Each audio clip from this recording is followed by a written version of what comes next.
Now we come to Sutta 67, Catuma Sutta at Catuma. Thus have I heard.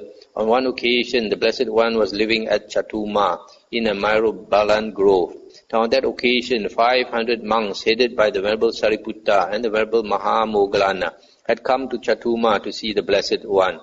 While the visiting monks were exchanging greetings with the resident monks and were preparing resting places and putting away their bowls and outer robes, they were very loud and noisy.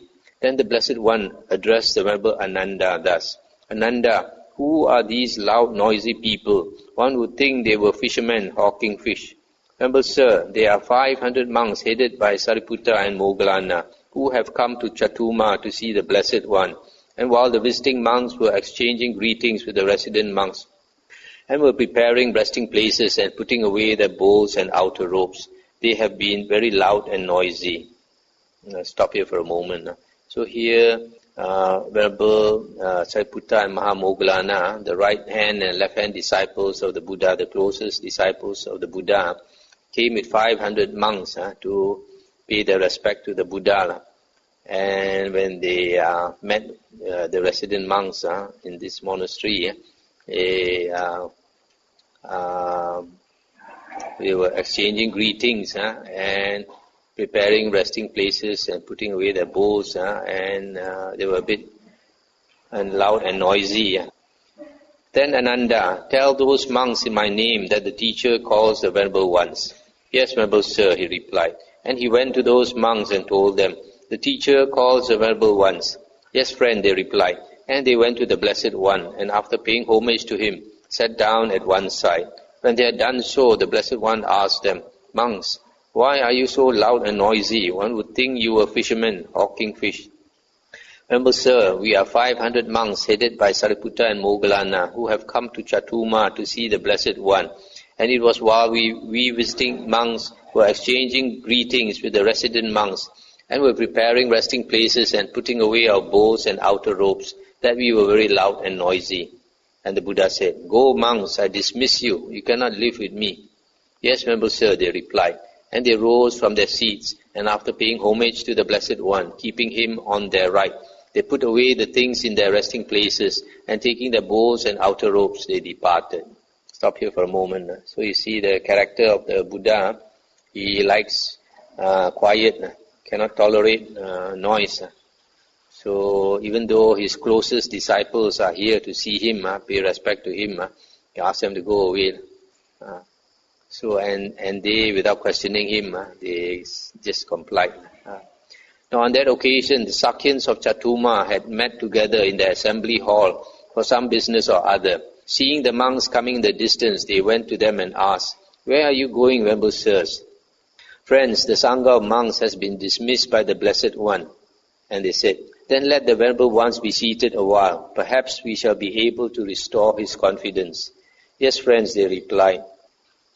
Then the Sakyans of Catuma went to the Blessed One, and after paying homage to him, they sat down at one side and said, Venerable Sir, let the Blessed One delight in the Sangha of monks. Venerable Sir, let the Blessed One welcome the Sangha of monks. Venerable Sir, let the Blessed One show compassion towards the Sangha of monks, now as he used to show compassion towards it in the past. Venerable Sir, there are new monks here, just gone forth, recently come to this Dhammavuddho. If they get no opportunities to see the Blessed One, there may take place in them some change or alteration. Venerable Sir, just as when young seedlings get no water, there may take place in them some change or alteration. So too, Venerable Sir, there are new monks here, just gone forth, recently come to this Dhammavuddho. If they get no opportunity to see the Blessed One, there may take place in them some change or alteration. Venerable Sir, just as when a young calf does not see its mother, there may take place in it some change or alteration. So too, Venerable Sir, there are new monks here, just gone forth, recently come to this Dhammavuddho. If they get no opportunity to see the Blessed One, there may take place in them some change or alteration. Venerable Sir, let the Blessed One delight in the Sangha of monks. Venerable Sir, let the Blessed One welcome the Sangha of monks. Venerable Sir, let the Blessed One show compassion towards the Sangha of monks, now as he used to show compassion towards it in the past. Stop here for a moment. So here you see, these lay devotees, when they realize the monks have been dismissed by the Buddha, then they appeal to the Buddha, even asking the Buddha to show compassion. Then the Brahma Sahampati knew with his mind the thought in the Blessed One's mind. So just as quickly as a strong man might extend his flexed arm or flex his extended arm, he vanished in the Brahma world and appeared before the Blessed One. Then he arranged his upper robe on one shoulder and extending his hands in reverential salutation towards the Blessed One, he said, "Venerable Sir, let the Blessed One delight in the Sangha of monks. Venerable Sir, let the Blessed One welcome the Sangha of monks. Venerable Sir, let the Blessed One show compassion towards the Sangha of monks now as he used to show compassion towards the Sangha of monks in the past." Then the Sakyans of Catuma and the Brahma Sahampati were able to restore the Blessed One's confidence with the similes of the seedlings and the young calf. Then the Venerable Mahamoggallana addressed the monks thus, "Get up, friends, take your bows and outer robes. The Blessed One's confidence has been restored by the Sakyans of Catuma and the Brahma Sahampati with the similes of the seedlings and the young calf." "Yes, friend," they replied, and taking the bows and outer robes, they went to the Blessed One, and after paying homage to him, sat down at one side. Stop here for a moment. So you see, this Brahma Sahampati, in some sutta it is mentioned that he was a monk in a previous life. So he also was following very closely the events in India at this time. And when he realized that the Buddha had dismissed the Sangha of monks, he also came to appeal to the Buddha in the very same way that the lay devotees had appealed. And so the Buddha decided to accept the Sangha of monks. And this Venerable Mahamoggallana, his psychic power was so great, immediately he knew that the Buddha has changed his mind already. So he told the monks, "Let's go back." Even the Buddha's mind he can read. When they had done so, the Blessed One asked the Venerable Sariputta, "What did you think, Sariputta, when the Sangha of monks was dismissed by me?" "Venerable Sir, I thought thus, the Sangha of monks has been dismissed by the Blessed One. The Blessed One will now abide inactive, devoted to pleasant abiding here and now. And we too shall abide inactive, devoted to pleasant abiding here and now." "Stop, Sariputta, stop. Such a thought should not be entertained by you again." Stop here for a moment. So here, remember Sariputta is saying, when the Buddha dismissed the Sangha of monks, he thought the Buddha wants to abide in peace and quiet in the jhanas. So he thought he also will do the same. They will also do the same. And the Buddha said, that's not correct. You should not think in this way. Then the Blessed One addressed the Venerable Mahamoggallana. "What did you think, Moggallana, when the Sangha of monks was dismissed by me?" "Venerable Sir, I thought thus, the Sangha of monks has been dismissed by the Blessed One. The Blessed One will now abide inactive, devoted to pleasant abiding here and now. Now the Venerable Sariputta and I shall lead the Sangha of monks." Good, Moggallana. "Either I shall lead the Sangha of monks, or else Sariputta and Moggallana shall lead it." Stop here for a moment. So here the Buddha is saying that if he abides inactive, abides in meditation, then either Venerable Sariputta or Moggallana should lead the Sangha. Then the Blessed One addressed the monks thus, "Monks, there are these 4 kinds of fears to be expected by those who go down to the water." Stop here for a moment. So here the Buddha is giving a Dhamma teaching to these monks. There are 4 kinds of fears to be expected by those who go down to the water. What are the 4? They are fear of waves, fear of crocodiles, fear of whirlpools, and fear of sharks. These are the 4 kinds of fears to be expected by those who go down to the water. So too, monks, there are 4 kinds of fears to be expected by certain persons who have gone forth from the home life into homelessness in this Dhamma Vinaya. What are the 4? They are fear of waves, fear of crocodiles, fear of whirlpools, and fear of sharks. What monks is fear of waves? Here some clansman goes forth out of faith from the home life into homelessness, considering, I am a victim of birth, aging, and death, of sorrow, lamentation, pain, grief, and despair. I am a victim of suffering, a prey to suffering. Surely an ending of this whole mass of suffering can be known. Then after he has gone forth thus, his companions in the holy life advise him and instruct him thus. You should move to and fro thus. You should look ahead and look away thus. You should flex and extend the limbs thus. You should wear the patched cloak, bowl and robes thus. Then he thinks, formerly when we were in the home life, we advised and instructed others. And now these monks who seem like they might be our sons or our grandsons think that they can advise and instruct us. And so he forsakes the training and reverts to the low life. He is called one who has forsaken the training and reverted to the low life because he was frightened by the fear of waves. Now waves is a term for angry despair. Stop here for a moment. This refers to old people who come into monkhood. Old people, when they come into monkhood, they have been used to a position of authority, especially. And then when they are taught by young monks, you should do this, you should not do that, and then they get angry. They think, who are these youngsters? They can be our sons or our grandsons, trying to teach us. So they get angry and they disrobe. What monks is fear of crocodiles? Here some clansman goes forth out of faith from the home life into homelessness, considering, I am a victim of birth, aging, and death, of sorrow, lamentation, pain, grief, and despair. I am a victim of suffering, a prey to suffering. Surely an ending of this whole mass of suffering can be known. Then after he has gone forth thus, his companions in the holy life advise and instruct him thus. This can be consumed by you. This cannot be consumed by you. This can be eaten by you. This cannot be eaten by you. This can be tasted by you. This cannot be tasted by you. This can be drunk by you. This cannot be drunk by you.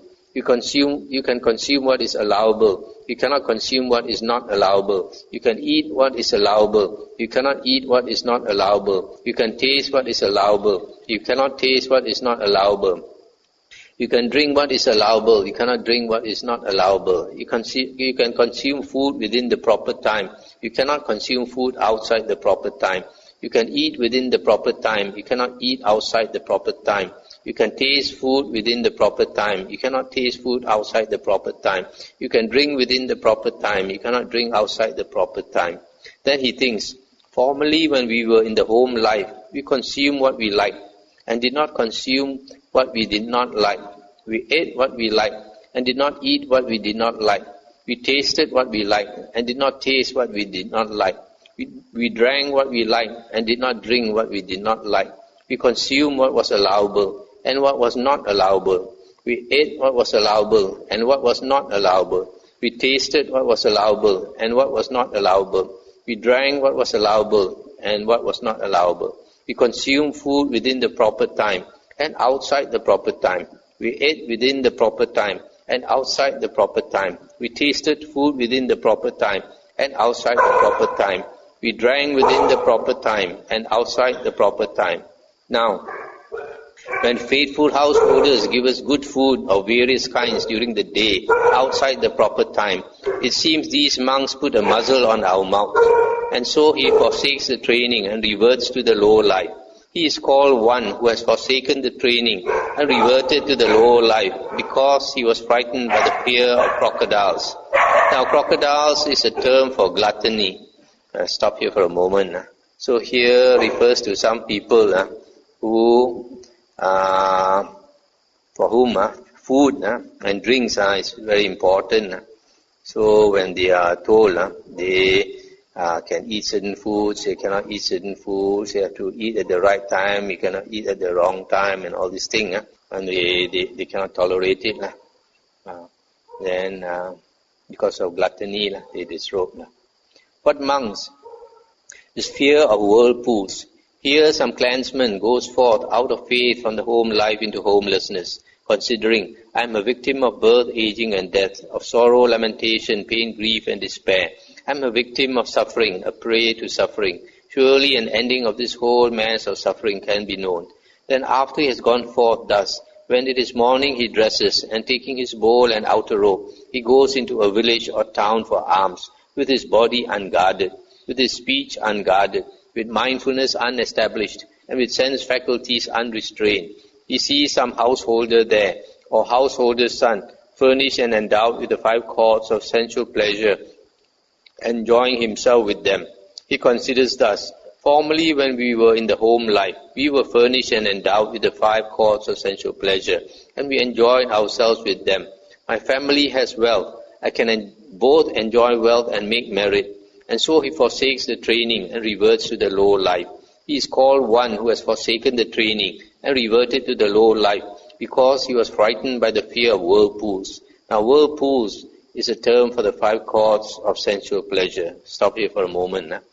So this is the third type of monk who he is not, his faculties are not restrained.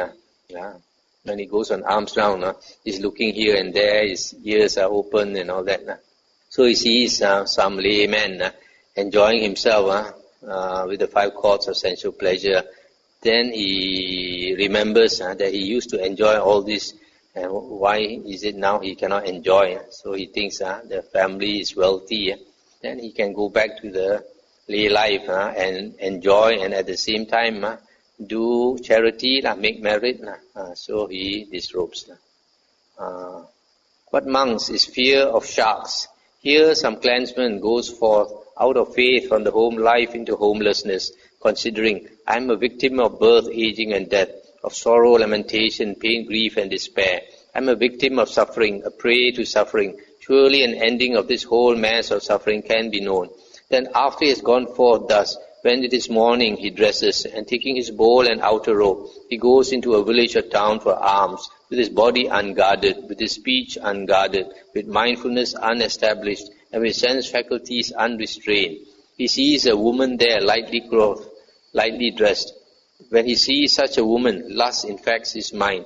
Because his mind has been infected by lust, he forsakes the training and reverts to the low life. He is called one who has forsaken the training and reverted to the low life, because he was frightened by the fear of sharks. Now sharks is a term for women.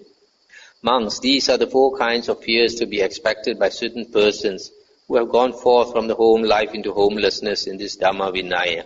That is what the Blessed One said. The monks were satisfied and delighted in the Blessed One's words.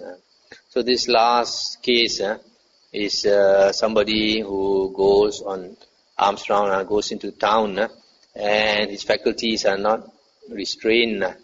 And so when he sees some woman, and then lust infects his mind, and then he disrobes. So sometimes these examples the Buddha gives is quite humorous also. So this sutta, you can see the Buddha's character. He likes peace and quiet. And then at the end, he gave a Dhamma talk to these monks. Probably in the Sangha of monks, you have old monks. And you have all these 4 types of monks. So he's telling them to guard themselves.